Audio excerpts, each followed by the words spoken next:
How you doing? My name is Sean, and I'm here to tell my story of my life.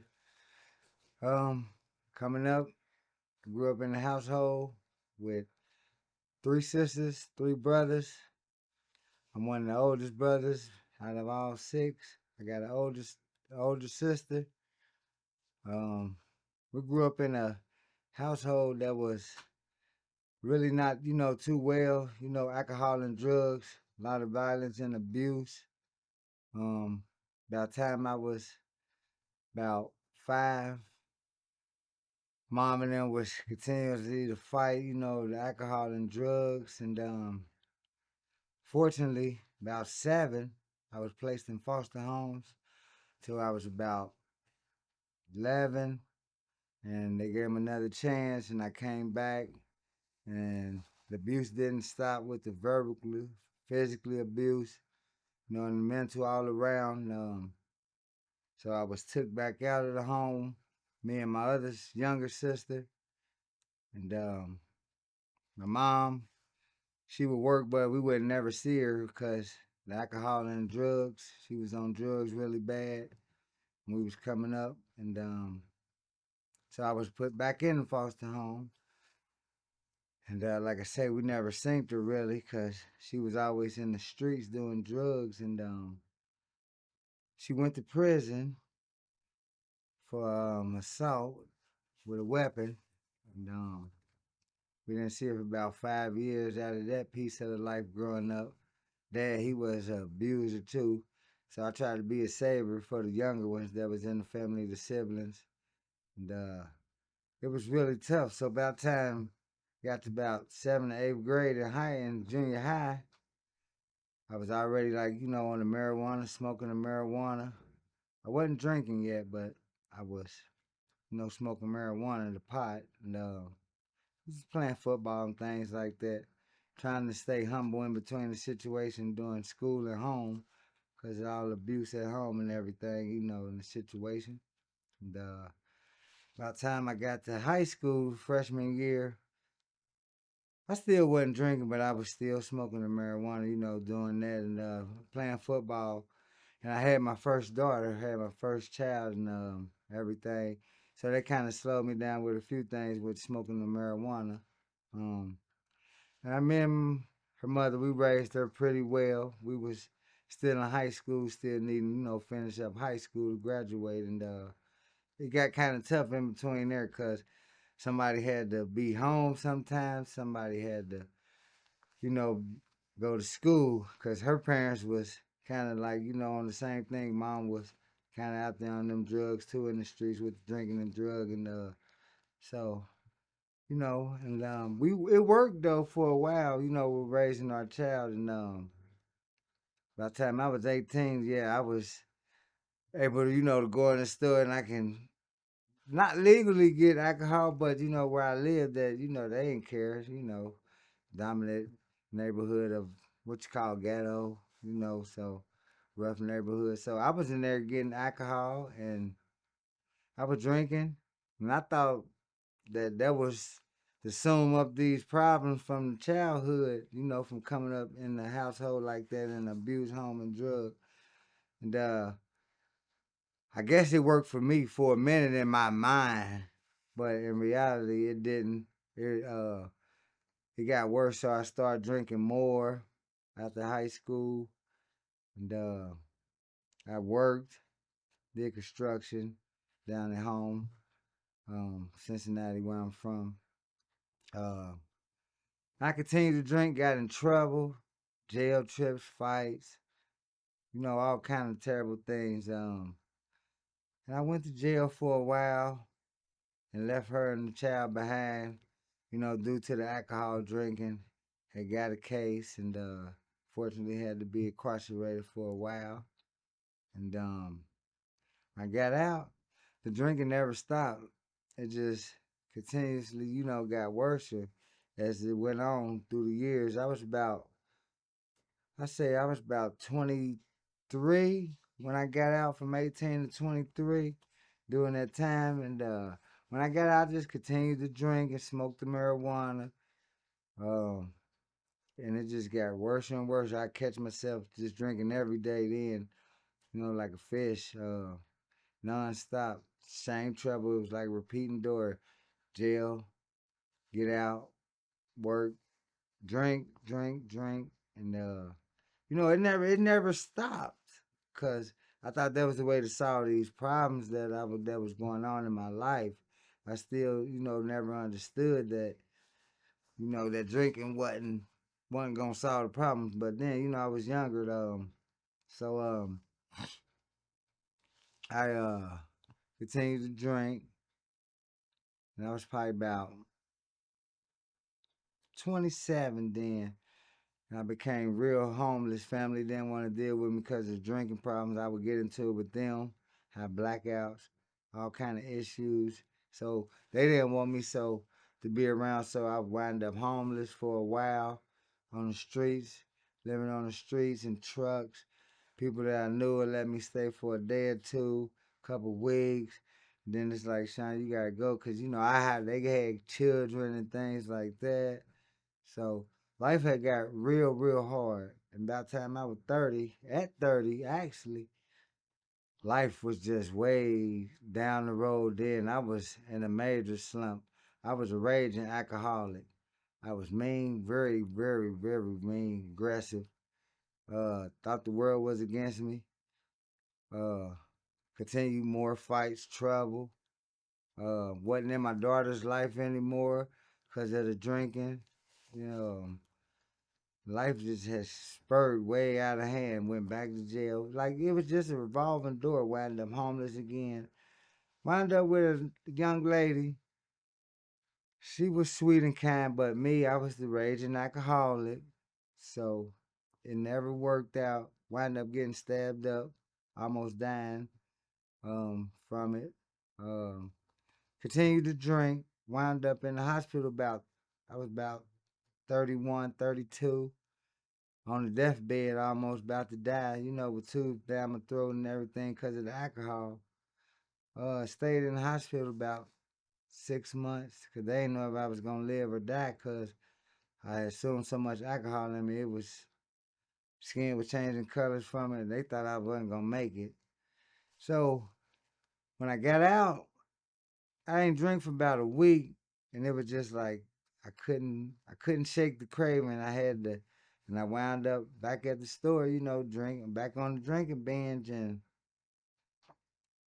about another year into it, I was back in the hospital for the second time on that deathbed again, and they was for sure this time.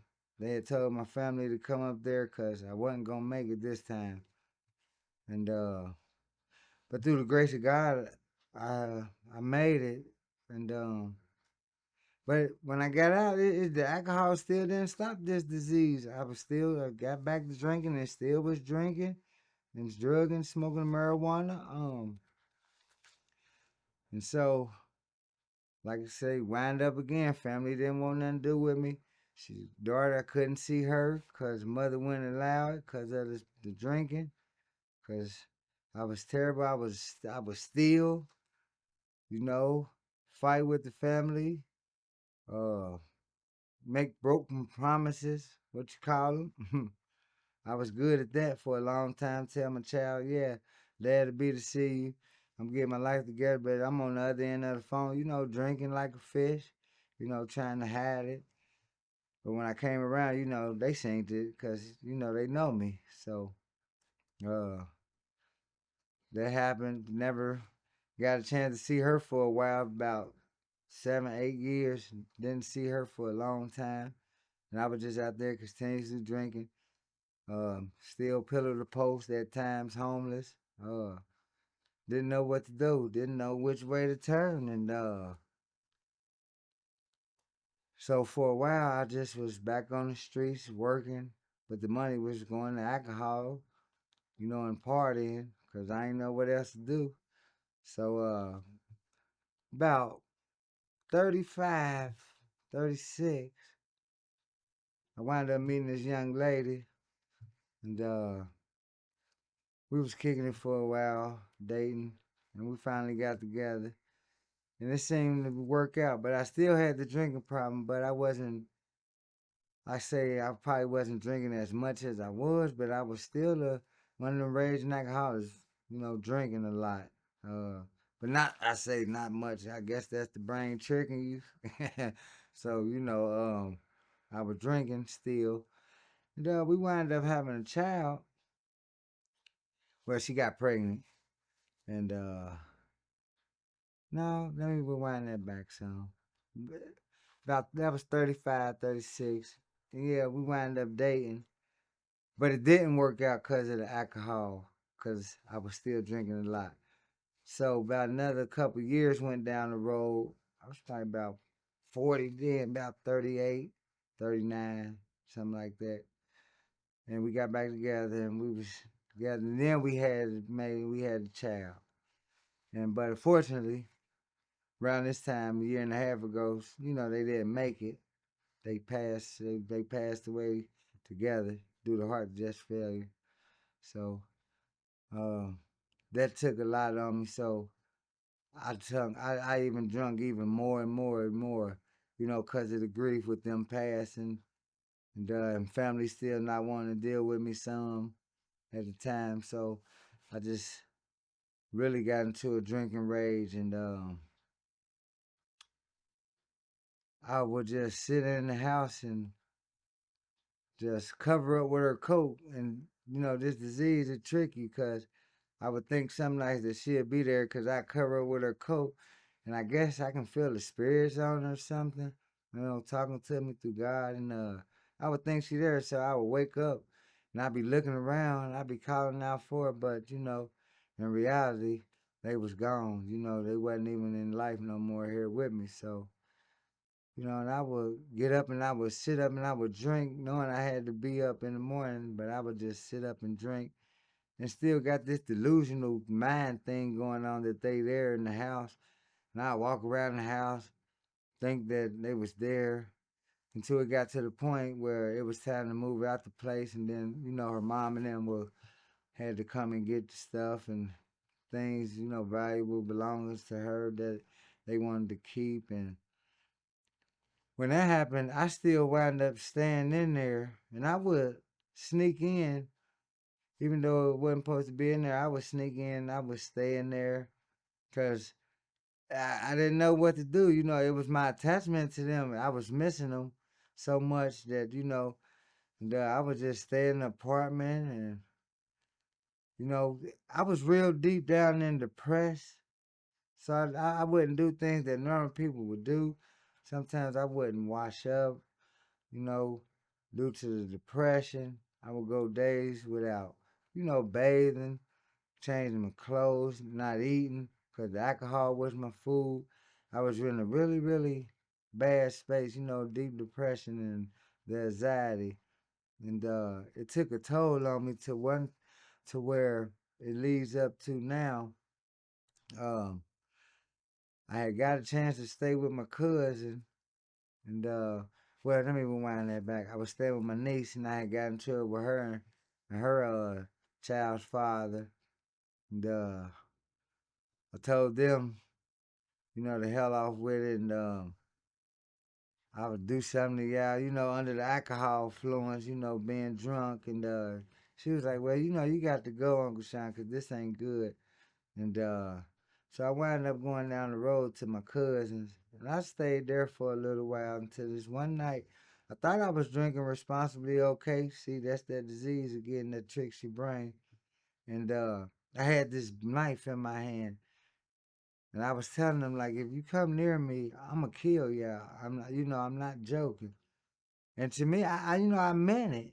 And every time they would get close, I would try to stab them up because I was in the rage of this alcohol that had took over me, and I didn't even know what I was actually doing until I had got to jail, and they had told me what I was doing because I had a blackout, a major blackout. I didn't even know I was trying to physically harm my own family under this alcohol abuse. And so when they told me when I was incarcerated that I had tried to kill him, you know, I was just like, whoa, that broke my heart because I didn't want to kill my family, hurt none of my loved ones or friends and nothing. But due to the alcohol disease and this disease that's in this brain of mine, that's what I thought that was best to do, because I thought everybody in the world was against me because how I grew up as a child in this household, because that's all the thing was violence and drinking and drugging. Uh, so I had they had let me out about a week later, but before I got out, they had sent me to Christ Hospital, and they was like, "Cause you need help. You got to get some help with this thing that you got going on for your drinking, and this mental, obsession that I have, with being scarred from this physical abuse at home and living in a situation like that." So I went to Christ, and I was on lockdown for about a month and a half while they was trying to figure out to get me some help with this drinking addiction. And I woke up then probably about a month and a week into it, and they was like, "Well, we got a place for you to go. It's a rehab, but it's not here in Cincinnati because you need to be away from all of this and all the friends, because I used to drink and drug on the corner with friends and hang out all night and just do terrible decisions and make terrible decisions for my life and for my child life and family, people that actually loved and cared about me. I ruined it. Um, but today, as I'm leading up to this today, I got that back in my daughter's life. Um, One's in the hospital right now due to she had another stroke, so that's kind of bothering me. But I work through the situation the best I can because I'm in a good place. And but yeah, and they had told me about the rehab, and it was up here in Dayton, and it was Woodhaven, and so they was like, "Well, if you want to go there, we can help you get there." And at this point in life, I was at the end of the road. Either I was gonna die like I almost was gonna do twice, or I was going to get the help. And at that point, I wanted the help for myself because I seen how life was just terrible. It wasn't getting no better, So I told them, yeah, call them and see as soon as possible when they can come and get me because I can't drink no more. I can't do this. And by that time, I had been drinking for 24 years, and I'm 41. So I've been drinking over half my life, So um, they came about 2, 3 days later. They came and got me, and went to Woodhaven and got the help that I needed. Um, and successfully graduated from the rehab. You know what they call it. Successfully made it through it. Um, and then at that point, I had to, start finding somewhere to go, sober living, because I was on the IFP, trying to find a sober living. And I had this choice, Good Shepherd Ministries, and I had another one. And I started doing my homework on them. And when I read both of them, I made a decision because one was just real terrible. When I made a decision, I made a decision to come here to Good Shepherd. So me and my counselor had made the call, and I had did the interview over the phone, and he told me he'd call me back in a day or two and see if I can be accepted. And he called back and they accepted me. He said I would be accepted, that they can accept me. And that was the greatest feeling from that day on. That was one of the greatest feelings of my life. And 2 days after my birthday, that Friday, they came and got me. And I came to Good Shepherd. And when I got here, it was, kind of rough at the beginning because my mind was still cloudy, you know, and everything. And I was I would have problems still at the beginning, back and forth with the anger issues that I have, and but I worked through them, and where I'm at today in life with Good Shepherd, I'm in a very great space, and I can't thank no more than God, for sending me to this good place and me being accepted by Good Shepherd, because today in life, I'm actually living. instead of existing among the world. I'm doing so much better than I was way before and before I got here. It's a great place to be because it's helping me. But um, some days it's like rougher than others. Because all days ain't gonna be good days. But this is one of the greatest places that I could have ever came to from to a sober living. To help me with my life. Cause today I'm happy with life today. It's a structural place. You work a lot, but it's good things that happen too. You do a lot of great things, great people there. Great brothers. Sean Trap, he's an awesome dude. He's trying to teach you the way of living life. And some days you think he just I don't want to do this. Forget you in this, but when you think about it, you calm down, you think about it. It's a wonderful place to be. How he teaches you and give you the structure and the things that we get to do. Things I ain't never done before in my life. No. It's great being here, and I love being here.